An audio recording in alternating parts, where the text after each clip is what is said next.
Olá, bom dia, graça e paz em nome de Jesus, que o Senhor te abençoe, que o Senhor abençoe a tua casa com toda sorte de bênçãos em nome de Jesus, que Ele derrame das suas ricas bênçãos sobre a tua família, sobre a tua esposa, sobre os teus filhos, sobre a tua vida também, você que é viúvo, viúva, solteiro, solteira, seja abençoado nesse dia em nome de Jesus. Amém?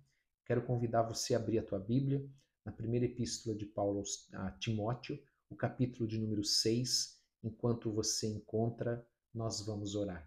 Pai, em nome de Jesus, nós queremos te agradecer por esse dia, por esta sexta-feira, pedindo que o Senhor nos abençoe, nos dê entendimento da tua palavra, nos ajude, em nome de Jesus. Precisamos da tua ajuda, Senhor. Todos nós aqui clamamos pela tua bênção, pela tua presença, em nome de Jesus Cristo. Amém? Vamos ler então o texto que está lá, a primeira epístola de Paulo a Timóteo, capítulo 6. Lembrando que domingo, 19 horas, nós temos o culto de celebração, você é o nosso convidado.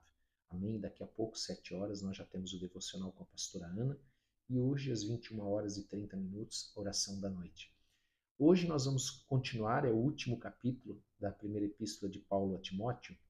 Essa última epístola ele começa primeiro dando agora uma recomendação dos senhores aos senhores e aos servos. Nós percebemos nessa epístola de Timóteo até aqui que Paulo está instruindo Timóteo para que ele coloque ordem em todos os aspectos da igreja, nos aspectos internos da igreja, amém? Nós vimos lá os requisitos para os presbíteros, essa ordem que deve haver dentro da igreja. Mas ele também coloca aqui orientações para os cristãos, de maneira geral, o seu testemunho para aqueles que estão de fora. Amém? Nós vimos aqui, por exemplo, quando nós falamos ontem das viúvas, o texto falava da responsabilidade da igreja com as viúvas, mas ele também falava da responsabilidade da família, dos filhos, dos netos para com a viúva. Então ela é tanto interna quanto externa. Porque, na verdade, nós temos que ser sal e luz no mundo. Nós temos que viver a palavra de Deus, não somente dentro das quatro paredes da igreja, amém? Mas também no nosso dia a dia, no nosso trabalho, nos nossos relacionamentos, dando um bom testemunho, para que, através de nós, o nome do Senhor Jesus seja exaltado, amém? E não depreciado. Onde as pessoas dizem, puxa, mas ele se diz cristão e fala isso ou faz aquilo. Então nós temos que tomar muito cuidado com o nosso testemunho. E aqui então, no capítulo de número 6, Paulo diz assim, ó, todos os servos que estão debaixo de jugo considerem dignos de toda honra o próprio Senhor. O que é jugo? É uma carga, é um fardo, é uma responsabilidade. Então, ele está dizendo que deve considerar digno de toda honra o próprio Senhor. Quem é esse Senhor aqui? Não é o Senhor Jesus. Esse é o seu Senhor aqui na terra, aquele que ele está servindo, para quem ele está trabalhando, aquele que paga o seu salário.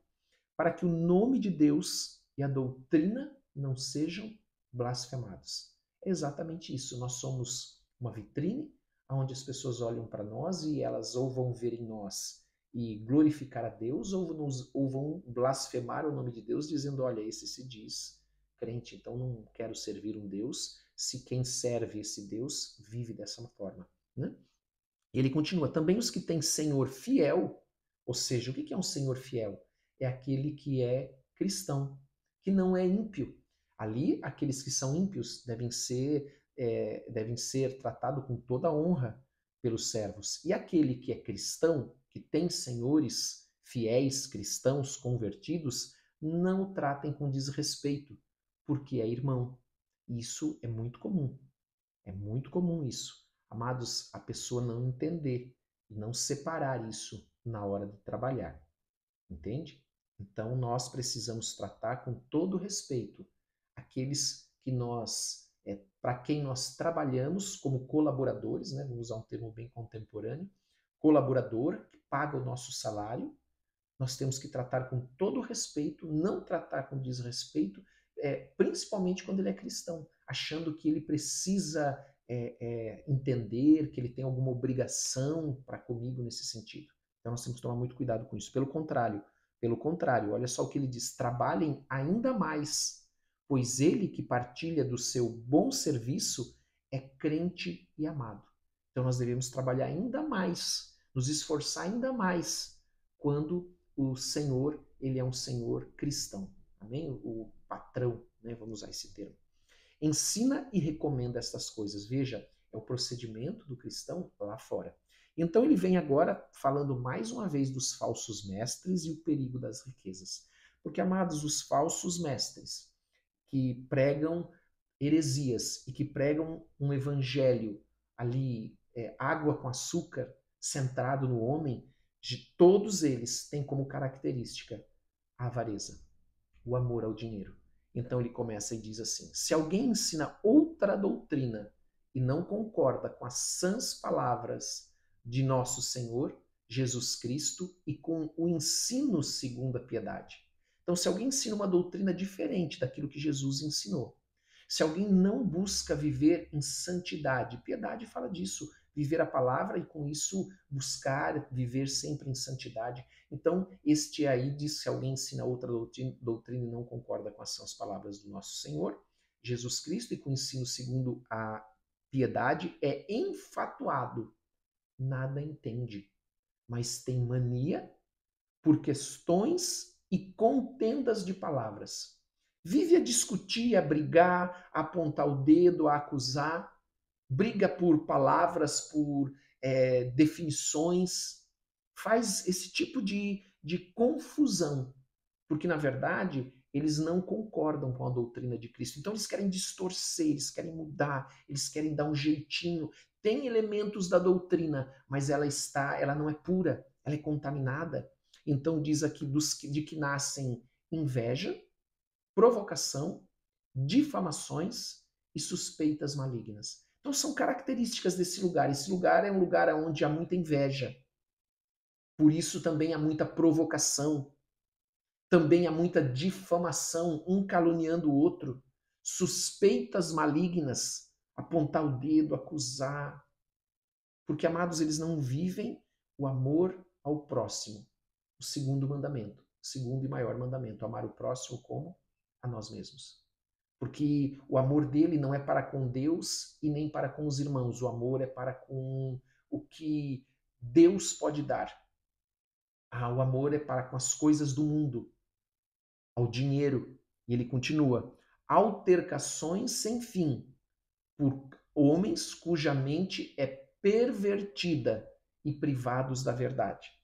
Veja, aqui há um termo muito importante, porque essas duas palavras, elas no original levam a entender que essa pessoa, na verdade, nunca foi salva. Jamais foi salva. Ela não conseguiu chegar até a verdade, não conseguiu conhecer a verdade. Ela não foi então salva. Supondo que a piedade é fonte de lucro. Então ela faz o que faz porque no seu objetivo não são as almas. Não ama as almas pela qual Jesus Cristo morreu. Não ama as almas pela qual Jesus Cristo se fez homem, foi para a cruz tomar o nosso lugar, para perdoar os nossos, para termos ali os nossos pecados perdoados. Todo aquele que crê tem o seu pecado perdoado e volta a ter comunhão com o Senhor. Mas para ele isso não é importante. Para ele o que é importante para esses falsos mestres é só o aqui, o agora. Não entende, não prega a palavra de Deus como deve ser pregada, não se preocupa com a eternidade, para onde nós vamos, para onde os irmãos vão, a responsabilidade que tem por ensinar a palavra de Deus. A palavra de Deus diz, Jesus chamando a atenção dos fariseus em determinado momento, ele diz que os fariseus percorriam o mundo para fazer um prosélito. O que é fazer um prosélito? É fazer com que um gentil venha se converter do paganismo para o judaísmo. Então ele é um prosélito. Então diz Jesus que os fariseus percorriam o mundo para fazer um prosélito. Porém, quando o faziam, tornavam ele 2 vezes mais filho do diabo. Aqueles que estavam quase alcançando a salvação, eles os impedem de entrar por essa porta. Por causa da falsa doutrina, do falso ensino, do ensino focado nessas discussões, nessas contendas, nessas coisas que não levam a nada, porque somente a palavra de Deus é que tem poder para transformar a nossa vida. E tudo tudo está ligado ao dinheiro, a uma fonte de lucro, né? A fonte de lucro como uma fonte de lucro, né? A palavra de Deus. De fato, grande fonte de lucro é a piedade com o contentamento. Amados, o contentamento daquilo que nós temos, daquilo que Deus nos dá. Amém? Estar contente com aquilo que nós temos, porque Deus nunca deixa faltar nada. Quantas pessoas eu atendo e as pessoas dizem, pastor, nós estamos passando por uma situação muito difícil, mas não tem faltado nada. Amém? Porque nada temos trazido para o mundo, nem coisa alguma podemos levar dele. Nós não trouxemos nada e não vamos levar nada. Jó mesmo diz, né? Vim para o mundo, ao mundo eu vim nu e eu vou voltar e sair do mundo nu. Somente, só eu venho, só eu vou. Não levo nada. Amém? E nós muitas vezes vemos as pessoas pregando o evangelho onde a preocupação, principalmente fonte, por que eles entendiam como uma fonte de lucro por causa da avareza, do amor ao dinheiro. E essa era a motivação desses falsos mestres. Então, Paulo está aqui contrapondo a isso que eles ensinavam, dizendo, tendo sustento e com que nos vestir, estejamos contentes. Amados, Paulo não está condenando o dinheiro, mas ele está condenando o amor ao dinheiro.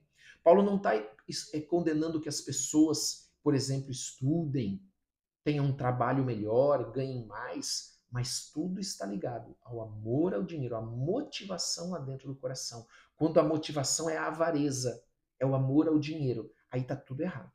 Aí está tudo errado. Amém? Ora, os que querem ficar ricos, veja a motivação no dinheiro, caem em tentação e cilada. Por que eles caem em tentação? Porque essa avareza faz com que eles cada vez queiram ter mais. E como cada vez eles querem ter mais, cada vez eles se expõem mais às tentações e às ciladas que o inimigo põe. Porque o príncipe desse mundo é Satanás. Amém?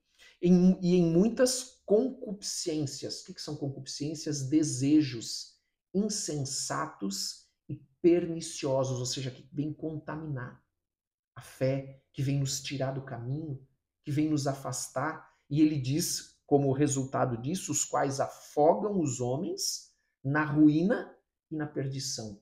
Ruína fala de um fim trágico, perdição da morte eterna, por causa da avareza. Então toda avareza, ela vai levar a um fim trágico e ao inferno, que é pior ainda. Amém? Porque o amor do dinheiro é a raiz de todos os males. Lembrando que o Senhor não condena o dinheiro, mas o amor ao dinheiro. E alguns nesta cobiça, nesse desejo, se desviaram da fé, se afastaram do caminho, por essa paixão, por esse amor ao dinheiro, por essa avareza no seu coração, de conquistar cada vez mais, eles se desviaram da fé e a si mesmo se atormentaram com muitas dores. Traz consequências. Traz muitas consequências. E a palavra de Deus está falando aqui como uma regra para todos aqueles que querem buscar as coisas desse mundo, que têm amor ao dinheiro. Amados, nós precisamos nos arrepender disso e estar contentes com aquilo que o Senhor nos dá, com aquilo que nós temos, em nome de Jesus. Amém? Louvado seja o Senhor. Vamos orar? Pai, em nome de Jesus, nós queremos te agradecer por esse dia. Queremos pedir que o Senhor venha nos abençoar e abençoar cada um que está aqui, abençoar suas casas, suas famílias, nos ensinar o teu caminho todos os dias, a tua palavra. Que o teu Espírito Santo seja derramado sobre todos nós neste dia, que no nosso coração haja essa fé pura, essa fé fervorosa, esse desejo de aprender todos os dias, de praticar a tua palavra e agradar o teu coração. Abençoa cada família aqui representada, Senhor. Protege em nome de Jesus. Guarda de todo mal. Livra de todo mal. Em nome de Jesus Cristo. Nós clamamos, ó Deus, pela tua proteção. Nós clamamos que o Senhor envie os teus anjos, anjos com as espadas desembainhadas, anjos guerreiros, anjos ministradores, e que o Senhor possa a cada um trazer nesse dia, desde já, a paz que excede todo entendimento. Em nome de Jesus. Amém? Glória a Deus. Que Deus te abençoe nesse dia. Em nome de Jesus. Se você não deu like, por gentileza, dê like. Compartilhe com quem você ama, com quem essa palavra você entende que pode ser edificado por essa palavra.